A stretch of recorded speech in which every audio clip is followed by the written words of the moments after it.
يا لجنة الدستور يا لجنة بالفرمان،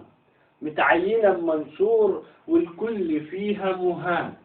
لجنة وبلا لازمة شغالة بالجزمة، واللي يصير أزمة يصبح كأنه مكان، متساقة بالكرباج مأمورة بالإنتاج، تصنع إيديهم تاج لحضرة السلطان،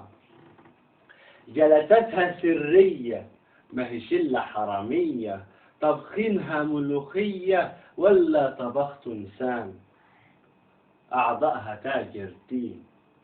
شارك عشان الدين، وأول ما حمروا عين باع القضية وخان، مخرج ومتغندر كان رافض العسكر، أول ما هو تكدر قال القيادة أمان، واحد كمان حزبي قاعد لكن سلبي، مرعوب ومتخبي خايف من الطوفان،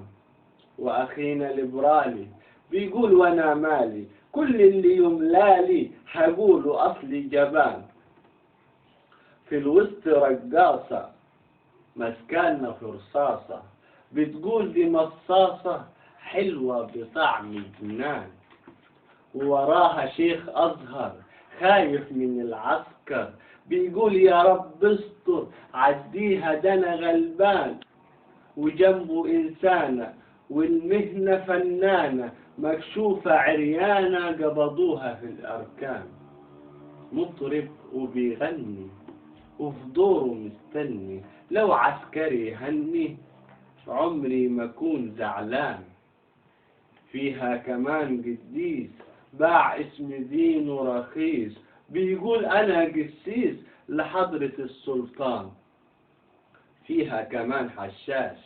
بيقول أنا غشاش، شغلانة جات ببلاش لو سبتها غلطان،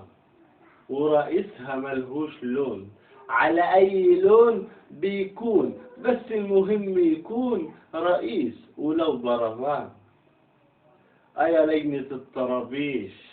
تتذل عشان تعيش، من شرطة أو من جيش مش مشكلة تتهان، أيا شلة مفضوحة على راسها مبطوحة، أيا لجنة مطروحة من خانة الإنسان.